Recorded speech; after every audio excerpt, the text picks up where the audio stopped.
Bonjour à tous et bienvenue sur Usability. Aujourd'hui, nous allons voir comment jouer à MapleQG sur PC en utilisant le tout nouveau BlueStacks 5, qui est conçu pour une vitesse fulgurante et une action de haute intensité.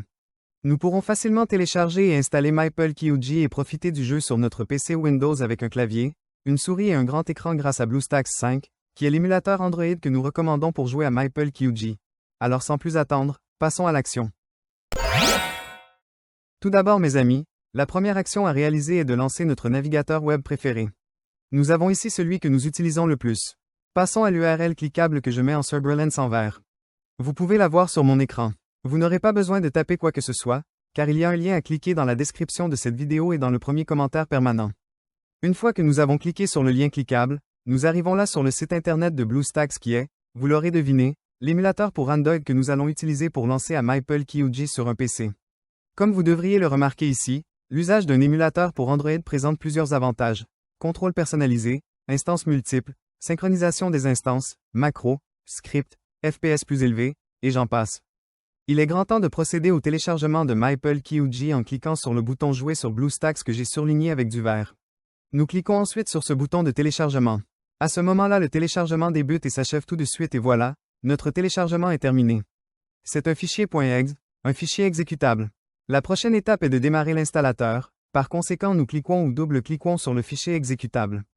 Si nous sommes sous Windows 10, il nous faudra accorder la permission d'apporter des changements au système. Nous répondons oui. Je minimise ce navigateur pour mieux accéder à l'installateur. Le logiciel d'installation est très sommaire. Il ne comprend que deux options, installer et configurer le chemin. Je vais vous expliquer à quoi sert configurer le chemin. Il vous de faire un clic dessus. Maintenant, nous remarquons que nous pouvons regarder ici le chemin précis où notre émulateur sera installé.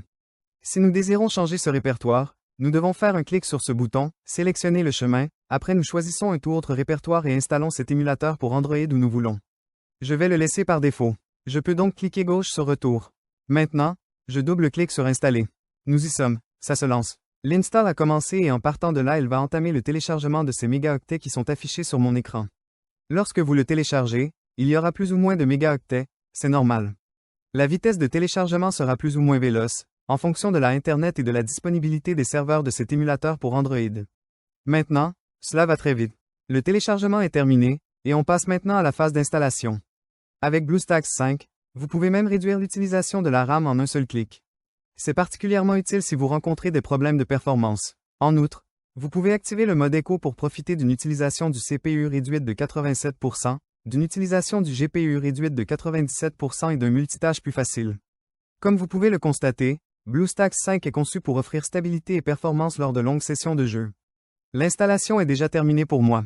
Maintenant, l'émulateur Android s'est lancé sans intervention de ma part. Comme vous pouvez le constater, dans le bas de mon écran, vous pouvez remarquer une barre de progression qui va se comporter comme une jauge qui se remplit ainsi quand elle atteindra la fin, notre émulateur sera lancé pour la première fois. En vérité, l'émulateur Android a déjà été lancé, le voilà pour la toute première fois. Avant d'aller plus loin, comme vous pouvez le voir, il a déposé deux icônes juste ici sur le bureau de l'ordinateur. Le BlueStacks est là le BlueStacks multi-instance. Vous verrez que l'icône BlueStacks est celle qui nous concerne. À chaque fois que nous voudrons lancer MapleQG sur notre PC de bureau ou PC portable, nous ferons un double-clic sur cette icône et démarrerons l'émulateur. L'icône BlueStacks multi-instance vous permet de lancer plusieurs instances d'émulateur. Et avec le nouveau gestionnaire multi-instance amélioré de BlueStacks 5 en mode écho, les joueurs peuvent exécuter plus d'instances de jeu plus rapidement et avec moins de lag. Il est temps de passer à la phase suivante, qui sera inévitable. Je veux parler de l'accès au Google Play Store anciennement Android Market. Pour ce faire, nous allons nous rendre ici, System Apps. Ensuite nous cliquons avec la souris. Et à partir de là, nous devrons cliquer avec notre souris sur Google Play. Comme vous pouvez le constater, le Google Play Store s'est évidemment lancé. À compter de maintenant, nous avons besoin de nous connecter. Maintenant que nous sommes arrivés ici, nous sommes tenus de faire la prochaine phase qui est exigée par Google. Aussi nous cliquons ou double-cliquons sur « Connexion ». Maintenant, il marque « Checking Info ». Il arrive quelquefois que cela reste bloqué sur cette étape et qu'il n'avance pas. Si c'est le cas, vous devrez essayer de vous connecter à nouveau dans 2 ou 3 heures alors le problème sera vraisemblablement résolu. Maintenant, nous devons saisir notre adresse email puis son mot de passe. Cet email doit être une adresse MyGmail et son mot de passe qui lui correspond. À titre d'exemple, vous pouvez employer la même adresse email que celle que vous utilisez habituellement pour vous connecter à votre compte YouTube. Je vais donc saisir mes informations et je reviendrai ici dès que je l'aurai fait. Voilà, les informations ont été TP. Maintenant le géant Google nous accueille et nous montre les conditions d'utilisation. Nous allons donner notre accord en cliquant avec la souris sur le bouton « J'accepte ». Ensuite, il nous invite à sauvegarder sur son cloud. Vous pouvez très bien laisser la case cochée, ainsi ça créera une sauvegarde des données de cet appareil dans G-Drive. Je ne vais pas cocher la case, mais cela n'a pas beaucoup d'importance. On clique une ou deux fois simplement sur J'accepte.